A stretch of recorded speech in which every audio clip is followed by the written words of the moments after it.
Bienvenidos a todos, aquí estamos otra vez estudiando este gran tema acerca del Pacto de la Gracia. Y estamos en lección 8, en la segunda parte estamos considerando las profecías, principalmente de Jeremías y de Ezequiel, acerca del nuevo pacto. Por favor, vamos a orar. Gracias, Padre, por invitarnos a tu presencia, gracias por morar con nosotros y en nosotros. Gracias también por siempre acompañarnos, iluminarnos en estas clases. Te pedimos que tú nos ayudes, que nos instruyas, que nos ilumines y que también me ayudes a enseñar con claridad para tu honra y gloria. Te lo pedimos todo esto. Amén. Amén. Muy bien, me encantan estos estudios. Vamos a terminar las profecías acerca del nuevo pacto, Dios mediante, en esta clase. Pero también quisiera decirle que este material me anima muchísimo porque me hace saber que Dios tiene un gran futuro para nosotros y que Él garantiza este futuro, y una gran parte de este futuro es que Dios garantiza que sus elegidos van a perseverar hasta el fin, ¿verdad? Entonces, el Dios va a seguir transformándonos, guiándonos, santificándonos, y todas estas bendiciones se encuentran en las profecías de Jeremías y de Ezequiel acerca del nuevo pacto. Entonces tenemos un gran futuro, un gran reino, un gran rey, y este reino va a durar para toda la eternidad.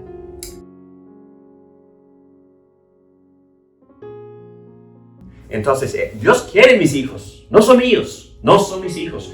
Dios quiere que mis hijos sean para Él, para su gloria, para su servicio, para su utilidad. Entonces, Él quiere mis hijos. Entonces, desde Génesis, lo que Dios quería hacer fue cubrir la faz de la tierra con su imagen. ¿Por qué? Porque Dios quería que su imagen lo representara aquí en la tierra para gobernar representándolo. Y por supuesto que sí, para que mis hijos hagan eso, tengo que inculcar en ellos las leyes, pero también el Evangelio, tratar de llegar a su corazón. Muy bien, no es que en el Antiguo Testamento la gente no haya conocido a Dios, ni en el Nuevo Testamento sí conocen a Dios, no. En ambos testamentos la gente conoce a Dios. En ambos testamentos la iglesia visible consiste en creyentes y no creyentes, ese es el punto. Porque la iglesia puede tener miembros que profesan a Cristo y de repente empiezan a vivir en rebeldía, ¿verdad? Eso no es gran sorpresa, eso pasa en todas las iglesias, porque existe tal cosa como profesión falsa, ¿verdad? Sí. No todo lo que dicen, hay una canción, ¿verdad? Que no, todo, Jesús mismo dijo, no lo que digan, Señor, Señor. Exacto. Entonces, hay personas que profesan que en verdad no han nacido de nuevo. Y lamentablemente es así. Es así, fue así en aquel entonces, es así hoy. Y por eso la terminología que usaron los reformadores era iglesia visible y iglesia invisible. ¿Quiénes son los miembros de la iglesia invisible? Todos los elegidos de todas las eras, y Dios los conoce.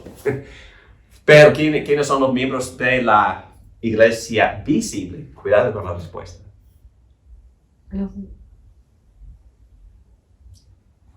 ¿Quiénes son los miembros de la iglesia visible? Los que han profesado a Cristo como su Señor y Salvador, y todos los que van a la iglesia, ¿no? La respuesta de los dispensacionalistas es que todos los que profesan a conocer a Cristo. La respuesta de los teólogos del pacto es que convertidos. No, todos los que profesan conocer a Cristo junto con sus familias, sus hijos. Sus hijos. Gran diferencia. Claro. Gran diferencia.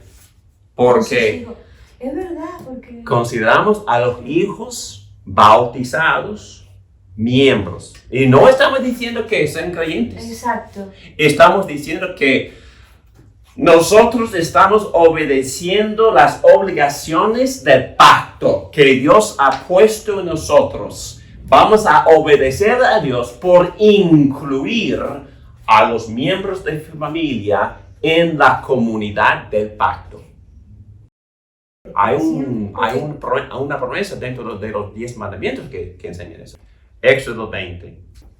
No te hagas ningún ídolo, ni nada que guarde semejanza con lo que hay arriba en el cielo, ni con lo que hay abajo en la tierra, ni con lo que hay en las aguas debajo de la tierra. No te inclines delante de ellos, ni los adores. Yo, el Señor tu Dios, soy un Dios celoso. Cuando los padres son malvados y me odian, yo castigo a sus hijos hasta la tercera y cuarta generación. Por el contrario, cuando me aman y cumplen mis mandamientos, les muestro mi amor o mi misericordia por 1000 generaciones. Entonces, es decir, que los padres que en verdad honran al nombre del Señor y adoran a Dios en espíritu y en verdad, Dios va a bendecir esa generación hasta que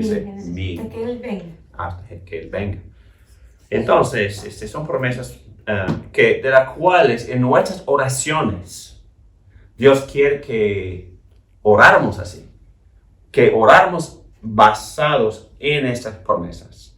Y bueno, yo sé que todos tenemos hijos y todos deseamos que nuestros hijos obedezcan al Señor y vamos a seguir apelando, pero al mismo tiempo evangelizando, tomando oportunidades para compartir el Evangelio con ellos y también buscando que otras personas también nos ayuden, pero no vamos a deshacernos de nuestras responsabilidades de evangelizar a nuestros propios hijos. Es que en el nuevo pacto el conocimiento de Dios en un sentido más general prevalecerá.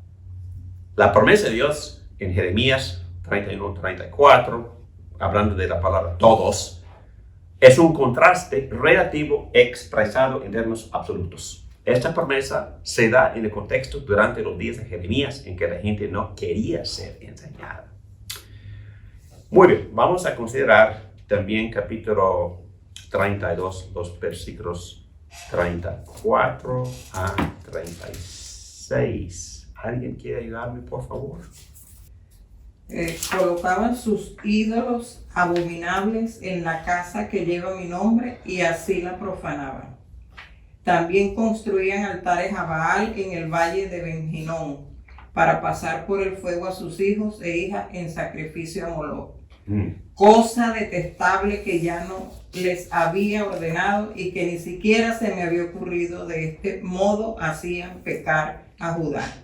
Por lo tanto, así dice el Señor Dios de Israel acerca de esta ciudad, que según ustedes caerá en manos del rey de Babilonia por la espada, el hambre y la pestilencia. Porque habían cometido cosas detestables, ¿verdad? Yo escuché un sermón el domingo pasado que sacrificaron a sus hijos al altar de ídolos. Pero dice que ahora dice que yo escuché un sermón el domingo pasado acerca de esto, que nosotros estamos haciendo lo mismo. Sí, estamos sacrificando a nuestros hijos en el altar de ídolos. Lamentablemente lo estamos haciendo. El adrenocromo. Sí, en muchos sentidos. Bueno, entonces vamos a considerar énfasis número 2, los días han de venir. Recuerden que estudiamos esto en capítulo 31, ¿verdad? Es que las palabras exactas aquí no están, pero la idea sí. Empezando con el versículo 37 del capítulo 32. 37. Voy a reunirlos de todos los países a donde en mi ira, furor y terrible enojo los dispersé y los haré volver a este lugar para que vivan seguros. Perfecto. Entonces, cuando él dice, voy a reunirlos, ¿quiénes son los? Voy a reunirlos. Creyentes. ¿Quiénes son? Sus hijos, ¿no? Yo creo que los son el pueblo. los habitantes de Judá y de Israel, según versículo 32, por todo el mal que han cometido los pueblos de Israel y de Judá. Va a reunirlos de donde ellos habían ido entre las demás naciones, pero van a volver. Entonces, Les levanta el castigo. exacto. Entonces, los Sí. días han de venir es una frase sumamente positiva, porque Sí. hay esperanza, porque Dios va a restaurar y va a reunir, va a reestablecer. Vamos a ver. El versículo 37. Recuerden cuando consideramos los temas que enfatizó el teólogo Robertson, él citó el retorno a la tierra. Este pasaje enfatiza el regreso a la tierra. Las cosas van a ser diferentes en el futuro. Amén. Característica que se repite. Tema, énfasis que se repite. Los días han de venir. 3. Un pacto eterno. Entonces, en capítulo 32, versículo 40, haré con ellos un pacto eterno. Amén. Nunca dejaré de estar con ellos para mostrarles mi favor. Pondré mi temor en sus corazones y así no se apartarán de mí. Amén. En este versículo Jeremías no usa la palabra nuevo pacto, pero usa la palabra eterna. Pero en el 31, en capítulo 31, versículo 31, recuerden cuando él empezó a hablar así, él dijo nuevo pacto, pero aquí dice pacto eterno. Aunque hemos visto 3 de los mismos temas mencionados en Jeremías 31, pero aquí agrega un punto extra, este pacto, el mismo pacto, es eterno. Hemos visto esta tendencia anteriormente, a veces la terminología es diferente, porque aquí tenemos pacto eterno y no nuevo pacto. Pero el tema es el mismo. La idea pacto eterno es el mismo que nuevo pacto. Se refieren al mismo pacto, pero es un pacto. El nuevo pacto, pero pacto eterno. Número 4. La casa de Israel y la casa de Judá. También hay un énfasis aquí de Dios tratando a la casa Judá y a la casa de Israel. Ya leímos el versículo 32, donde encontramos los pueblos de Israel y Judá. Y versículo 37, voy a reunirlos, Israel y Judá, de todos los países a donde en mi ira, furor y terrible enojo los dispersé. Aquí vemos un énfasis en la restauración de ambas. La casa de Israel, que fue destruido por los asirios, ¿verdad? Y la casa de Judá, que fue llevado a cautiverio en las manos de los babilonios. No es tan claro como en Jeremías 31, ni como es en Jeremías 33. Vamos a leer 31. Dice, vienen días, afirma el Señor, en que haré un nuevo pacto con el pueblo de Israel y con la tribu de Judá. Pero aquí es implícito, ¿verdad? Que incluirían Judá e Israel. Pero también vamos a ver que se menciona otra vez en las profecías de Ezequiel. Pero aquí está mencionado. Casa de Israel, casa de Judá, serán parte de la bendición de Dios en el futuro. Número 5. El nuevo pacto no será como el antiguo que ellos rompieron. Entonces es un tema, un énfasis que también se repite. Aquí vemos de nuevo este énfasis. Este es muy claro en Jeremías 31, pero aquí en Jeremías 32 es implícito. Vamos a ver en versículo 32. Si por todo lo mal que han cometido los pueblos de Israel y de Judá, ellos, sus reyes, sus jefes, sus sacerdotes y sus profetas, todos los habitantes de Judá y de Jerusalén. Y ellos no me miraron de frente, sino que me dieron la espalda. Entonces está dando evidencias de que ellos también quebrantaron el pacto, porque empezaron a vivir en rebeldía, en desobediencia. Y aunque una y otra vez les enseñaba, no escuchaban ni aceptaban corrección, colocaban sus ídolos y sigue dando evidencias de que ellos habían quebrantado el pacto. ¿Ok? El mismo énfasis, el mismo tema. Y número 6, otro énfasis que se repite, las bendiciones son delineadas. En capítulo 32, el versículo 37, otra vez, voy a reunirlos de todos los países a donde en mi ira, furor y terrible enojo los dispersé, y los haré volver a ese lugar para que vivan seguros. Ellos serán mi pueblo, yo seré su Dios.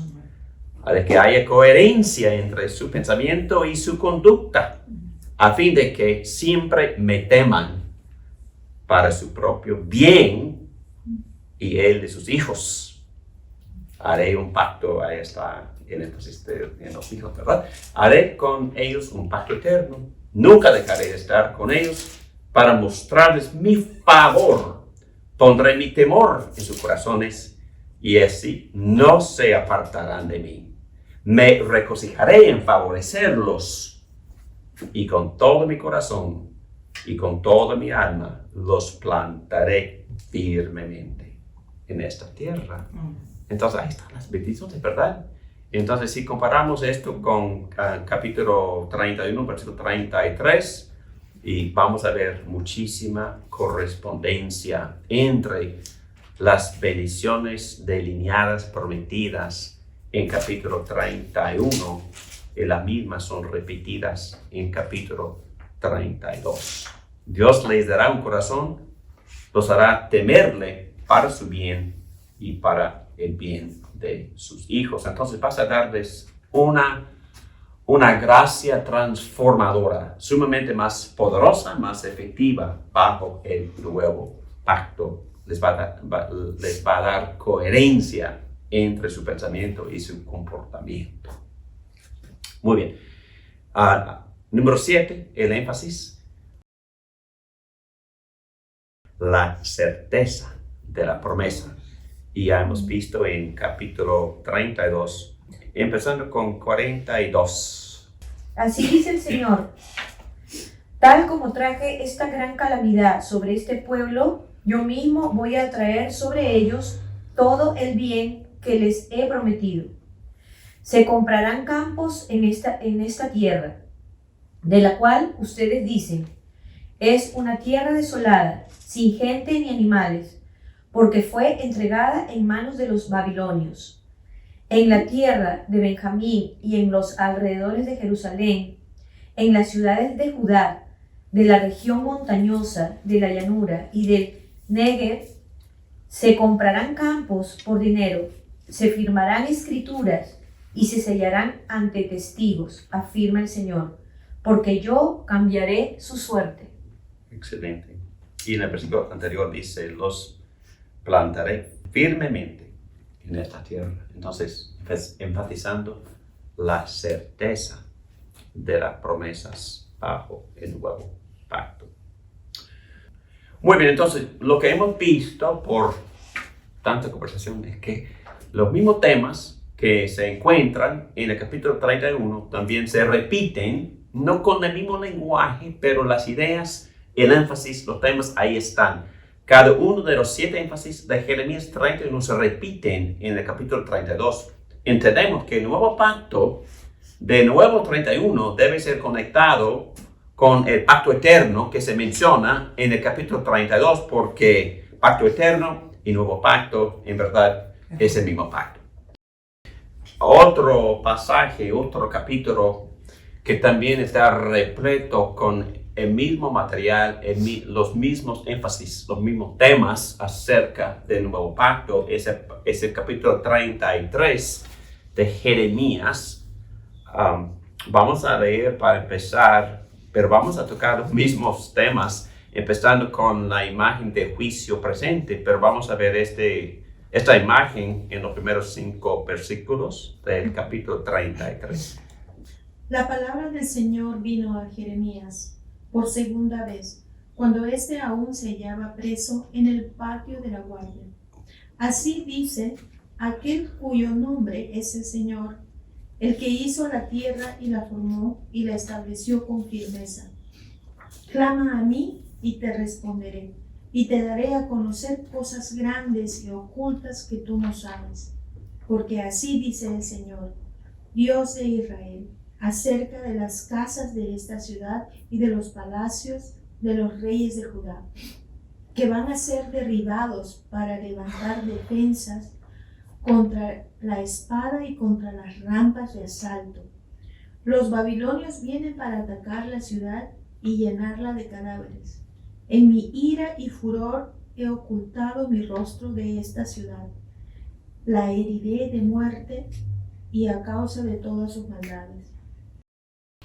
Bueno, aquí vemos los mismos temas que vimos en el capítulo anterior, pero él empieza hablando de la imagen del juicio presente. Jeremías dice que la ciudad tendrá que ser fortificada, pero no importa, porque mucha gente se morirá. Dios va a esconder su rostro, que ya hemos visto, leído ese texto, por la maldad de la gente. Vemos el juicio contra toda la gente de Jerusalén, contra el rey y a la gente común, por todos sus pecados, y otros textos hacen una lista más larga de todos los grupos de personas que eran culpables. Pero vemos el mismo énfasis, el mismo tema. Número 2, también vemos la promesa de un nuevo día. Sin embargo, dice Jeremías 33, versículo 6, sin embargo, les daré salud y los curaré, los sanaré y haré que disfruten de abundante paz y seguridad. Cambiaré la suerte de Judá y de Israel y los reconstruiré como al principio. Los purificaré de todas las iniquidades que cometieron contra mí. Les perdonaré todos sus pecados con que se rebelaron contra mí. En los versículos vemos la promesa de un nuevo día.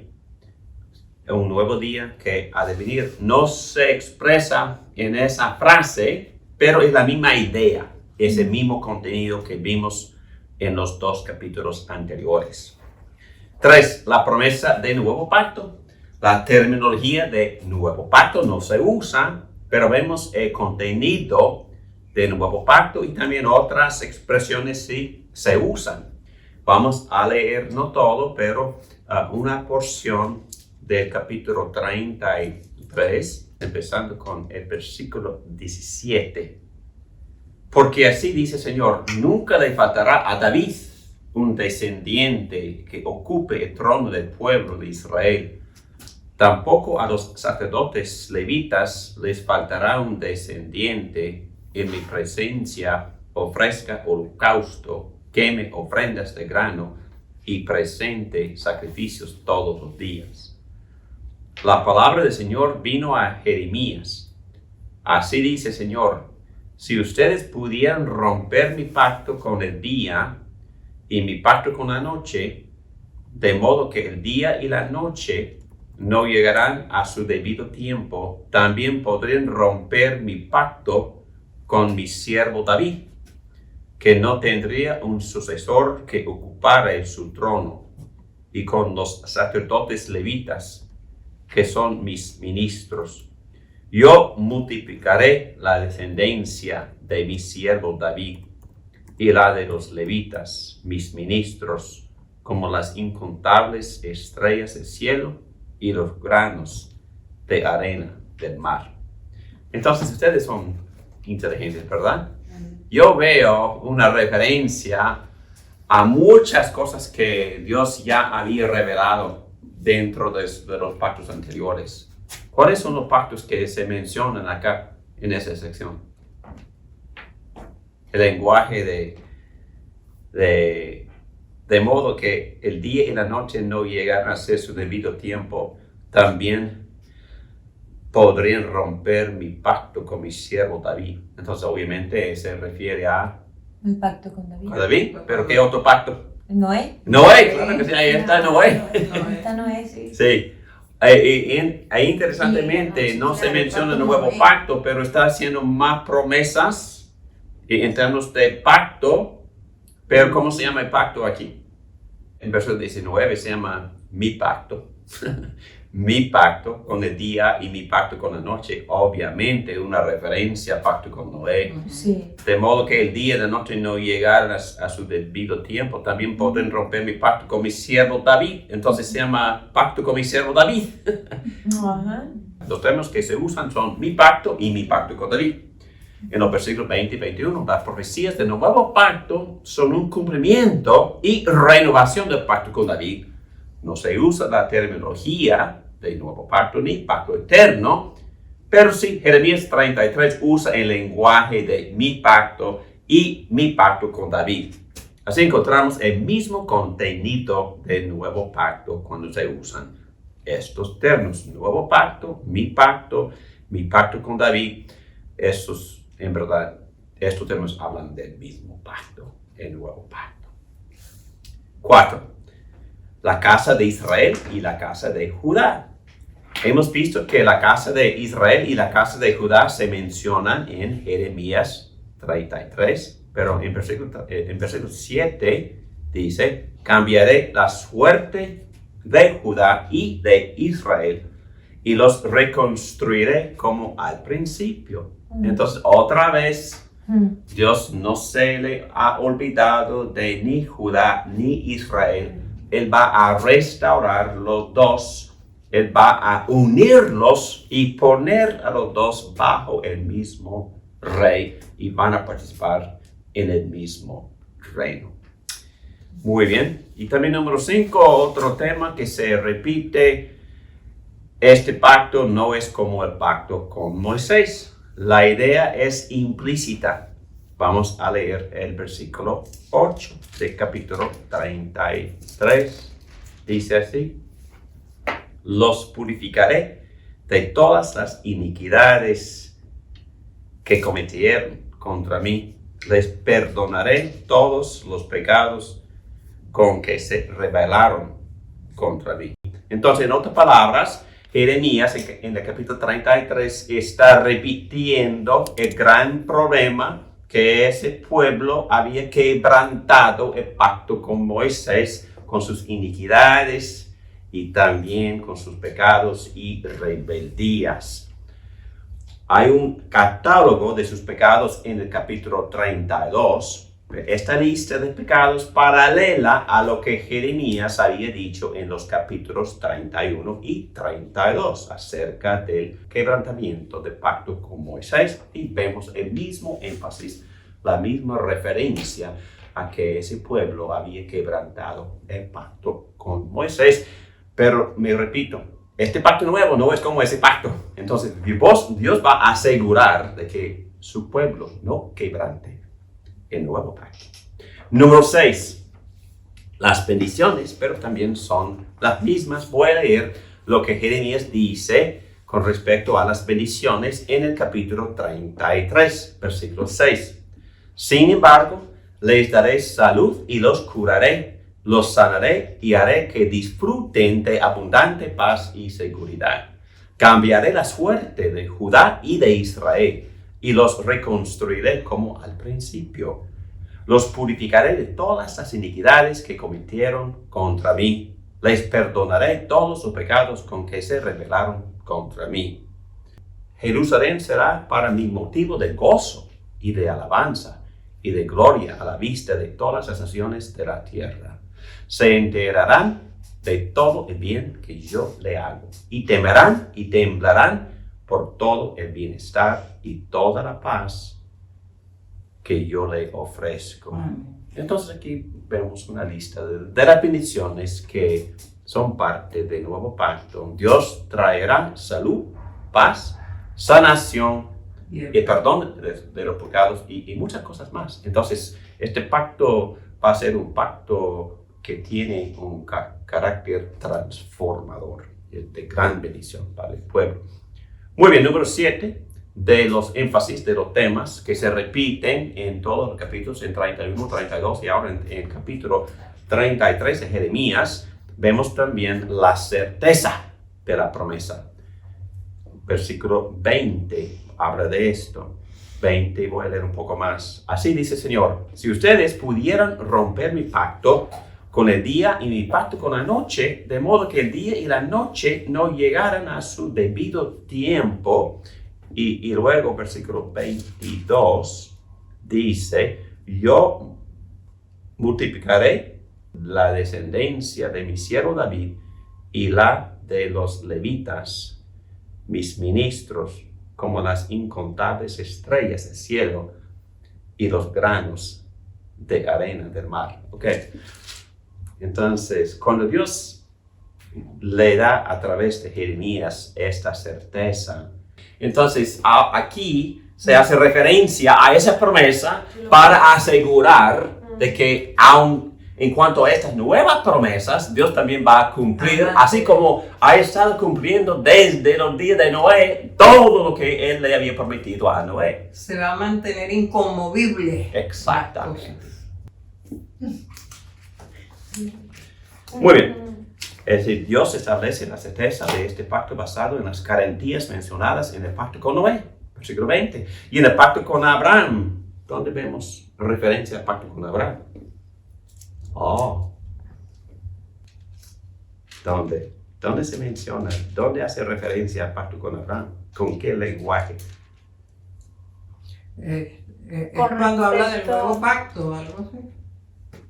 ¿La certeza de la promesa? Dice, incontables estrellas del cielo, así como le había prometido a Abraham. ¿Recuerdan? En capítulo 12, en capítulo 15, capítulo 17, y con Isaac, con Noé, él estaba prometiendo ¿qué? Descendencia, descendientes, incontables, así como las estrellas del cielo. En la arena del mar. Entonces, la arena del mar. Y aquí está refiriéndose a todo lo que él había prometido a Abraham. ¿Para qué? Para darnos seguridad, para darnos certeza, para que entendamos que Él va a seguir cumpliendo con todo lo que Él nos promete, y en especial estas promesas maravillosas que Él está enumerando en el nuevo pacto. Muy bien, también se hace referencia al pacto con Moisés, cuando se hace referencia al perdón de los pecados y a los pecados de la gente, en versículo 8, porque en el nuevo pacto no solo Dios va a perdonar, así como Dios nos había prometido bajo el pacto de Moisés, pero también Él va a perseverar a su pueblo en el nuevo pacto. Jeremías 33 provee un pasaje paralelo a Jeremías 31. Los dos capítulos incluyen lo mismo, 7 énfasis acerca del contenido del nuevo pacto. No es sorprendente que Jeremías sea consistente en su presentación del contenido del nuevo pacto, pero es interesante que encontramos el mismo énfasis, los mismos temas en Ezequiel. Y vamos a ir ahora a Ezequiel, capítulo 37. No quiero aburrirlos, porque no me quedo aburrido tampoco, pero lo que vamos a ver en capítulo 37 de Ezequiel es prácticamente lo mismo que vimos en capítulo 33 de Jeremías y en capítulo 32 de Jeremías, pero en más detalle. Vamos a ver en este capítulo 37 los mismos énfasis, los mismos temas, los cuales vimos anteriormente en Jeremías. Muy bien. Número 1, es lo mismo, ¿verdad? El énfasis en el juicio presente. Vamos a leer por lo menos los primeros 2 versículos del capítulo 37 de Ezequiel. La mano del Señor vino sobre mí, y su espíritu me llevó y me colocó en medio de un valle que estaba lleno de huesos. Es negativo, ¿verdad? Huesos. Me hizo pasearme entre ellos, los huesos, y pude observar que había muchísimos huesos en el valle. Huesos que estaban completamente secos, que implica obviamente que muertos. Juicio presente. Entonces está profetizando dentro de un contexto histórico de juicio. ¿Dónde está la gente ahora? Muerta. Pero geográficamente, ¿dónde están? En Babilonia. Babilonia. Entonces, fuera de la tierra, no hay rey, no hay trono, están fuera de la tierra. Y recuerda que hablamos de todo eso en clases anteriores, que la gente está muy perpleja. ¿Dónde está Dios? ¿Dónde están sus promesas? Dios nos mintió, es que nos prometió reino perpetuo, trono perpetuo, rey siempre sobre el trono, tierra. No estamos experimentando nada de eso. Entonces, por desobediente, pero el punto es, el tema es igual, el tema es el mismo tema, el mismo énfasis, juicio presente. Entonces, estas profecías se hacen dentro del contexto histórico de juicio presente. Número 2, también el mismo énfasis sobre promesas futuras. Los días han de venir. En todo eso es implícito. Vamos a leer vamos a seguir leyendo. Me dijo, hijo de hombre, podrán revivir estos huesos. Bueno, algo positivo.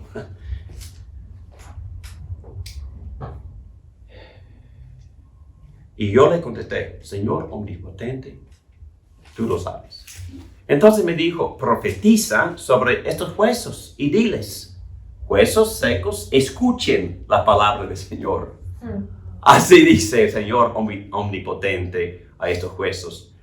Yo les daré aliento de vida, y ustedes volverán a vivir. Les pondré tendones, haré que les salga carne, y los cubriré de piel. Les daré aliento de vida. Entonces, hay que entender que esa palabra en hebreo y en español, y en griego, implica aliento, viento y espíritu. Entonces, yo creo que intencionalmente hablando, el autor de esta profecía se está hablando literalmente, pero también metafóricamente, espiritualmente. Estas profecías representan lo que Dios va a hacer literalmente, físicamente, en la resurrección de los muertos, pero también espiritualmente, porque cuando uno entra por el Espíritu Santo en la comunidad del pacto, recibe al Espíritu Santo que lo resucita espiritualmente para que ame a Dios. Y por supuesto, en el nuevo pacto todo esto es expuesto en muchas palabras gloriosas.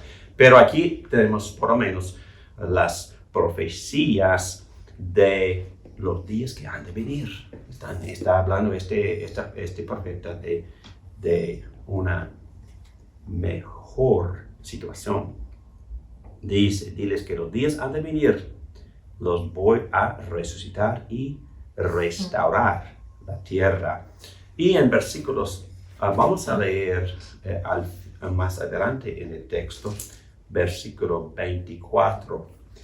Mi siervo David, David aparece mucho acá, será su rey. Todos tendrán un solo pastor, caminarán según mis leyes. Recuerda que es un énfasis también en el nuevo pacto, que la gente va a ser obedientes más consistentemente hablando. Caminarán según mis leyes y cumplirán mis preceptos y los pondrán en práctica. Habitarán en la tierra que le di a mi siervo Jacob, donde vivieron sus antepasados. Ellos, sus hijos y sus nietos vivirán allí para siempre. Y mi siervo David será su príncipe eterno. Y haré con ellos un pacto de paz. Será un pacto eterno. Haré que se multipliquen y para siempre colocaré mi santuario en medio de ellos. Vamos a examinar esos textos al ratito. Hermoso. Pero vemos también otro énfasis que ya hemos leído en versículo 26, énfasis número 3. El nuevo pacto será eterno, un pacto de paz. El versículo 26 dice eso explícitamente, dice que este pacto es un pacto de paz y un pacto eterno. Las dos cosas. Ezequiel no usa exactamente el mismo lenguaje que Jeremías había usado, pero es muy parecido. Otra vez vemos una correspondencia una a una entre los temas de Jeremías en capítulo 32 y 33 y Ezequiel aquí, especialmente en capítulo 37. Este lenguaje es consistente con el lenguaje que se usa en Jeremías capítulo 32, versículo 40, donde él también usa esta frase, pacto eterno.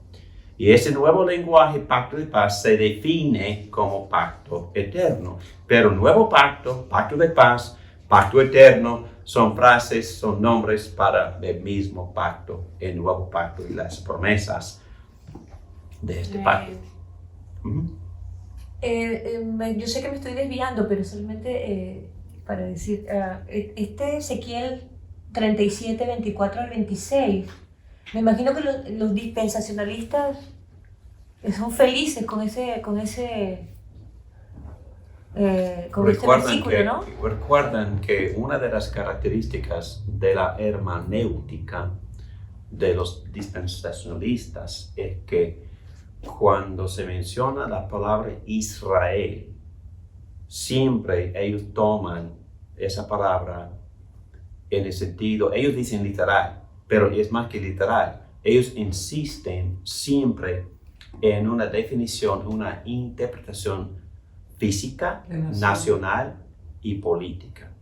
Y yo creo que lo que vamos a ver ahora, aún en esta clase, y especialmente en las siguientes clases, cuando examinamos este mismo contenido en los evangelios y también en las cartas de Pablo, que es muy implícito, aún en este capítulo, que Israel implica mucho más que un lugar, que una nación política, que un grupo ético.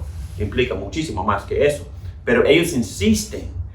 Pero los nuevos teólogos del dispensacionalismo dicen, ok, quizás ustedes tienen la razón por darle a este término una interpretación espiritual, pero nosotros también nos mantenemos en nuestra posición, porque literalmente Dios va a hacer esto con el cuerpo político. Lo decía era por lo que dice aquí, que dice, habitarán en la tierra que le di a mi siervo Jacob, donde vivieron sus antepasados.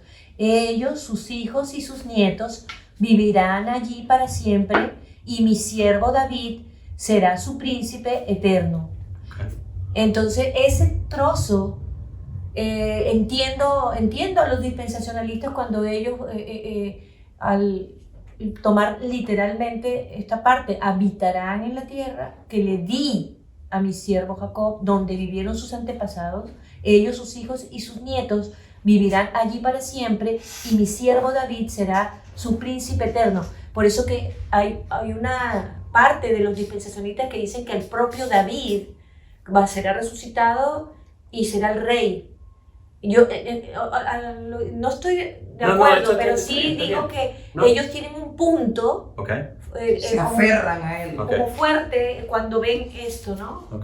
Pero como dice, hay que ver el contexto de la palabra entera de la Biblia. Entonces, ¿cuál es la hermenéutica que vamos a emplear acá para poder entender más ampliamente lo que se está mirar los otros pactos anteriores, desde el inicio hasta ahora? Exactamente, y también mirar cómo Abraham entendió esta misma promesa. ¿Cómo lo entendió Abraham? ¿Cómo la entendió Abraham? En Hebreos capítulo 11. El mundo entero. El mundo, todas las naciones. Bueno, en Romanos 4, versículo 13, Pablo dice que Abraham entendió que Dios le estaba prometiendo que el cosmos. Abraham entendió eso, dijo Pablo. Abraham entendió que Dios le estaba prometiendo el cosmos. El libro de los Hebreos, capítulo 11, ese apóstol dijo que Abraham entendió que Dios le estaba llamando a una patria mejor y a una ciudad celestial. Entonces, Palestina, perfecto. Vamos a volver. Pero por favor, dentro del reino de Dios, Dios está prometiendo mucho más de ese pedazo de real estate, ¿verdad? Al lado del lago, del mar Mediterráneo. Y usamos esta comparación. si Dios me promete dar $100 y más adelante me da 45 billones, ¿ha fallado en esta promesa de darme Palestina? Que no. Pero cuando en verdad quería darme el universo completo, Claro. Está cumpliendo porque está cumpliendo. entre los 45 billones están los 100. Engrandeció la promesa. Sí, no. Es que si entendemos bien lo que Dios prometió a Abraham, Abarcó el mundo. y el primer regalo, ¿qué fue? Que Dios le prometió. El hijo, la promesa. No, La simiente. aún más te digo. Soy tu Dios. galardón y tu protección. Dios le prometió a sí mismo primero. Nuestro premio, ¿qué es? Dios mismo. Es Dios mismo, por favor, mismo, es Dios mismo. La herencia nuestra es Todo. la Trinidad. Entramos en la Trinidad, no para ser dioses, pero para compartir la comunión de la Trinidad. Es el primer regalo, el primer destino, la primera promesa. Y también es igual para Jesucristo. ¿Cuál es su premio? ¿Cuál es su recompensa por haber sufrido tanto? Sentarse en la diestra. Su novia, La iglesia. la iglesia, Nosotros. su novia. Entonces, la promesa en ambos lados es una promesa relacional. ¿Cuál es el valor número 1 del universo? La persona. Totalmente. El valor de la persona. Y la persona que es Dios eterno, infinito, pero también la persona hecha a la imagen de Dios. Entonces, el premio es personal. Para Jesús y para nosotros. Y por supuesto las demás cosas. Porque Pablo nos promete que vamos a compartir, ¿qué? La gloria de Jesucristo. ¿Qué es lo que Cristo nos promete? Bueno, si vive fiel ahora, entonces va a poder gobernar 10 ciudades en el reino. Entonces, por trabajar bien ahora, voy a darle más trabajo allá. Si eres buen mayordomo acá, voy a ponerlo sobre estados, sobre países, quizás sobre galaxias. Bueno, gracias por fiel ahora, porque va a tener mucho más responsabilidad ahí. Pero rápidamente, Okay. ¿qué le responden cuando este versículo dice, y mi siervo David será su príncipe eterno? El David es Jesucristo. Definitivamente. Una representación. No, claro, y jugando. No quiero no respetar a Jesucristo, pero cuando Cristo estaba dialogando con los fariseos en cuanto a este concepto, él citó Salmos 110, versículo 1. 110.